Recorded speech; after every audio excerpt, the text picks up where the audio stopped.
తగలబెట్టండి sir Niranjan గారు. ఈ మధ్య తమిళ హీరో విజయ్కి తెలుగులో కూడా కొంచెం మార్కెట్ ఏర్పడింది. ఈ నేపథ్యంలోనే మన తెలుగు దర్శక నిర్మాతలు అతనితో వారసుడు అనే సినిమా తీశారు. దీనిని మొదట్లో బైలింగ్వల్ ప్రాజెక్టుగా అనౌన్స్ చేశారు. కానీ ఆ తరువాత తమిళంలో మాత్రమే తెరకెక్కించారు. తెలుగులో వారసుడుగా డబ్ చేశారు.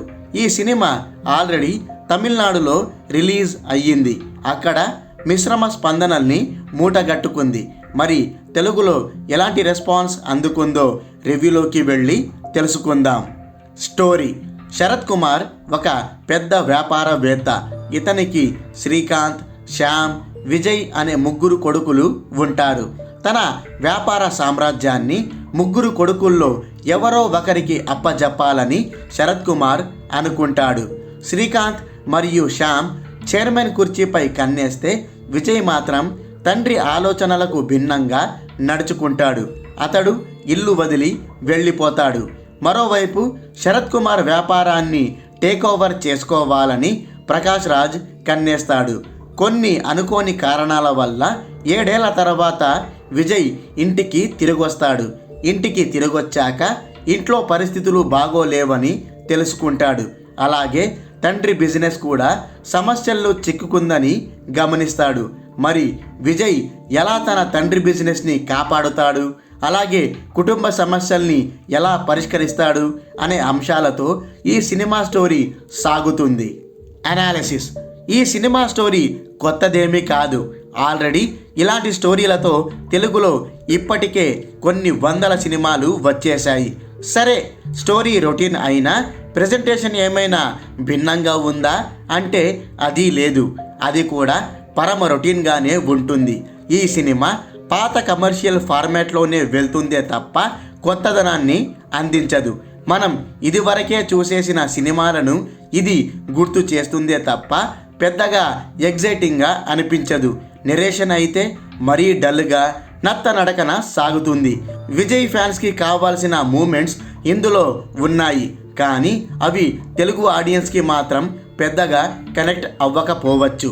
హీరో పరిచయం, కుటుంబ సమస్యలు, హీరోయిన్తో లవ్ ట్రాక్ వంటి రెగ్యులర్ స్టఫ్తోనే ఫస్ట్ హాఫ్ సాగుతుంది. ఇందులో కొత్తదనం కానీ ఎగ్జైటింగ్ తెప్పించే హంగులు కానీ ఏమీ ఉండవు. కొన్ని ఎలివేషన్ సీన్స్ ఉన్నాయి, కానీ అవి విజయ్ ఫ్యాన్స్కి తప్ప సాధారణ ఆడియన్స్కి ఏమంతా కిక్ ఇవ్వవు. ఫ్యామిలీ డ్రామా అయితే మరీ సాగదీశారు. ఇందులో ఉన్న ప్రతి అంశం పాత సినిమాలనే గుర్తు చేస్తుందే తప్ప ఏది పెద్ద ఎగ్జైటింగ్గా అనిపించదు. పోనీ సెకండ్ హాఫ్ అయినా వేగంగా కాస్త ఎగ్జైటింగ్గా సాగుతుందా అనుకుంటే అది లేదు. అదే నత్తనడక వేగం ట్రీట్మెంట్ ఉంటుంది. ఇందులో ఫ్యామిలీ డ్రామాని మరింత ఎక్కువగా నడిపించేసరికి బోరింగ్గా అనిపిస్తుంది. కాన్ఫ్లిక్ట్ పాయింట్ కూడా బలంగా లేకపోవడం ఈ సినిమాకు మేజర్ మైనస్ పాయింట్గా మారింది. కుటుంబ విలువల గురించి ఎక్కువ క్లాస్ పీకారు. కమర్షియల్ అంశాలన్నీ విజయ్ ఫ్యాన్స్కి ట్రీట్ ఇవ్వచ్చేమో కానీ మిగిలిన వర్గాలకు ఈ సినిమా ఎక్కడం చాలా కష్టం. మన తెలుగు ఆడియన్స్కి ఈ సినిమా చూస్తున్నంతసేపు గౌతమ్ ఎస్ఎస్సి, అలా వైకుంఠపురంలో, శ్రీమంతుడు, మహర్షి సినిమాలతో పాటు ఇంకా అనేక సినిమాలు గుర్తొస్తాయి. ఒక్క మాటలో చెప్పాలంటే ఇదొక ఓల్డ్ స్కూల్ ఫ్యామిలీ డ్రామా. దీనికి పెద్ద దండం పెట్టడమే కరెక్ట్. నటీనటుల విషయానికి వస్తే విజయ్ ఎప్పట్లాగే తన పాత్రలో నెట్టుకొచ్చేశాడు. పెద్దగా వేరియేషన్స్ లేకుండా తాను రెగ్యులర్గా చేసే పాత్రలోనే రాణించాడు. పాటల్లో రష్మిక మందన్న బాగానే మెరిసింది, కానీ యాక్టింగ్లోనే తేలిపోయింది. శ్రీకాంత్, శరత్ కుమార్, జయసుధ, శ్యామ్లతో పాటు ఇతర నటీనటులు తమ తమ పాత్రలకు న్యాయం చేశారు. టెక్నికల్ విషయానికి వస్తే విజువల్స్ చాలా రిచ్గా ఉన్నాయి. ఆర్ట్ వర్క్ కూడా బాగుంది. మ్యూజిక్ డైరెక్టర్ తమన్ ఈ సినిమాకు బ్యాక్ బోన్ లాగా నిలిచాడు. మంచి పాటలతో పాటు అద్భుతమైన బ్యాక్గ్రౌండ్ స్కోర్ అందించాడు. చివరగా డైరెక్టర్ వంశీ పైడిపల్లి గురించి మాట్లాడితే అతడు ఈ సినిమాను బాగానే డీల్ చేశాడు. స్టోరీలోనే కొత్తదనం చూపించలేకపోయాడు.